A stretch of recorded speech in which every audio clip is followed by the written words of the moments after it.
ಎಲ್ಲರಿಗೂ ನಮಸ್ಕಾರ. ರುಚಿ ಅಡುಗೆಗೆ ಸ್ವಾಗತ. ಬೆಳಗಿನ ತಿಂಡಿಗೆ 10 ನಿಮಿಷದಲ್ಲಿ ಪಟ್ಟಂತ ರೆಡಿಯಾಗುವಂಥ ಒಂದು ಕ್ಯಾಪ್ಸಿಕಮ್ ರೈಸ್ನ ಮಾಡ್ತಾಯಿದ್ದೀನಿ. ಇವತ್ತು ತುಂಬ ರುಚಿಯಾಗಿರುತ್ತೆ, ಮಾಡೋದಕ್ಕೂ ತುಂಬಾ ಸುಲಭ. ಇದನ್ನು ನಾನು ಹೇಗೆ ಮಾಡ್ತೀನಿ ಅಂದ್ಬಿಟ್ಟು ನಿಮಗೆ ತೋರಿಸ್ಕೊಡ್ತೀನಿ. ಬನ್ನಿ ಶುರು ಮಾಡೋಣ. ಆಗಿದ್ರೆ ಫಸ್ಟಿಗೆ ಒಂದು ಪ್ಯಾನ್ ಇಟ್ಕೊಂಡಿದ್ದೀನಿ. ಅದಕ್ಕೆ ನಾನು ಸ್ವಲ್ಪ ಎಣ್ಣೆನ ಹಾಕ್ಕೊಳ್ತಾ ಇದ್ದೀನಿ.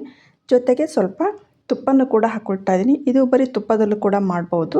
ಎಣ್ಣೆ ಬಿಸಿ ಆದಮೇಲೆ ಒಂದು 7-8 ಗೋಡಂಬಿನ ಹಾಕ್ಕೊಂಡು ಫ್ರೈ ಮಾಡ್ಕೊಳ್ತಾ ಇದ್ದೀನಿ. ಗೋಡಂಬಿ ಫ್ರೈ ಆದಮೇಲೆ ಹಸಿಮೆಣಸಿನಕಾಯಿನ ಉದ್ದುದ್ದಕ್ಕೆ ಹೆಚ್ಕೊಂಡಿರೋದನ್ನು ಹಾಕ್ಕೊಳ್ತಾ ಇದ್ದೀನಿ. ಇದು ಜಸ್ಟ್ ಫ್ಲೇವರಿಗಷ್ಟೇ, ಖಾರ ಜಾಸ್ತಿ ಬೇಡ ಇದಕ್ಕೆ. ಸಣ್ಣದಾಗಿ ಹೆಚ್ಚಿರೋ ಶುಂಠಿ ಬೆಳ್ಳುಳ್ಳಿನೂ ಕೂಡ ಹಾಕ್ಕೊಂಡು ಚೆನ್ನಾಗಿ ಫ್ರೈ ಮಾಡ್ಕೊಳ್ತಾ ಇದ್ದೀನಿ. ಇದು ಸ್ವಲ್ಪ ಹಸಿ ವಾಸನೆ ಹೋದ್ಮೇಲೆ ಇದಕ್ಕೆ ಹೆಚ್ಕೊಂಡಿರೋ ಕ್ಯಾಪ್ಸಿಕಮ್ನ ಹಾಕ್ಕೊಳ್ತಾ ಇದ್ದೀನಿ. ನೋಡಿ, ಈ ಸೈಜಲ್ಲಿ ಕ್ಯಾಪ್ಸಿಕಮ್ನ ಕಟ್ ಮಾಡ್ಕೊಳ್ಬೇಕು. ಬೇಕಾದ್ರೆ ಉದ್ದುದಕ್ಕೂ ಕೂಡ ಬೇಕಾದರೆ ಹೆಚ್ಕೊಳ್ಬೋದು, ತೊಂದರೆ ಇಲ್ಲ. ಇದನ್ನು ಹಾಕ್ಕೊಂಡು ಚೆನ್ನಾಗಿ ಫ್ರೈ ಮಾಡ್ಕೊಳ್ಳೋಣಂತೆ. ಕ್ಯಾಪ್ಸಿಕಮ್ನ ತುಂಬ ಫ್ರೈ ಮಾಡ್ಕೊಳ್ಳೋದು ಬೇಡ, ಸ್ವಲ್ಪ ಕ್ರಂಚಿ ಆಗಿದ್ರೆ ತುಂಬ ಚೆನ್ನಾಗಿರುತ್ತೆ ತಿನ್ನೋಬೇಕಾದ್ರೆ. ಇವಾಗ ರುಚಿಗೆ ತಕ್ಕಷ್ಟು ಉಪ್ಪನ್ನು ಹಾಕ್ಕೊಳ್ತಾ ಇದ್ದೀನಿ. ಅನ್ನದಲ್ಲೂ ಉಪ್ಪಿರುತ್ತೆ, ಇದಕ್ಕೆ ಮಾತ್ರ ಉಪ್ಪನ್ನು ಸೇರಿಸ್ಕೊಳ್ಬೇಕು. ಇವಾಗ ಎಲ್ಲ ಚೆನ್ನಾಗಿ ಫ್ರೈ ಆಗಿದೆ.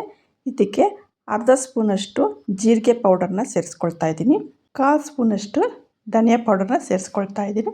ಜೀರಿಗೆ ಪುಡಿ ಮತ್ತು ಧನಿಯಾ ಪುಡಿ ಸೇರಿಸ್ಕೊಂಡ್ಮೇಲೆ ಹೆಚ್ಚು ಹೊತ್ತು ಬಾಡಿಸ್ಕೊಳ್ಳೋದು ಬೇಡ. 1 ನಿಮಿಷ ಬಾಡಿಸ್ಕೊಂಡ್ರೆ ಸಾಕು. ತುಂಬ ಹೊತ್ತು ಬಾಡಿಸ್ಕೊಂಡ್ಬಿಟ್ರೆ ಜೀರಿಗೆ ಫ್ಲೇವರೆಲ್ಲ ಹೊರಟೋಗಿ ಸೀದ ಸ್ಮೆಲ್ ಬಂದುಬಿಡುತ್ತೆ. ಹಾಗಾಗಿ ಇವಾಗ ನೋಡಿ ಎಲ್ಲ ಚೆನ್ನಾಗಿ ಫ್ರೈ ಆಗಿದೆ. ಸ್ಟವನ್ನು ಆಫ್ ಮಾಡಿಬಿಡೋಣಂತೆ. ಇವಾಗ ಇದಕ್ಕೆ ನಾನು ಅನ್ನನ ಸೇರಿಸ್ಕೊಳ್ತಾ ಇದ್ದೀನಿ. ಮೊದಲೇ ಅನ್ನನ ಮಾಡಿ ಇಟ್ಕೊಂಡಿದ್ದೆ ನಾನು. ನೀವು ಬೇಕಿದ್ರೆ ರಾತ್ರಿ ಜಾಸ್ತಿ ಅನ್ನ ಉಳಿದಿದ್ರೆ ಅದನ್ನು ಕೂಡ ಈ ಥರ ಮಾಡ್ಕೊಳ್ಬೋದು. ಬಿಸಿ ಅನ್ನನೇ ಹಾಕಿ ಮಾಡ್ಕೊಳ್ಬೇಕು ಅಂತ ಏನೂ ಇಲ್ಲ.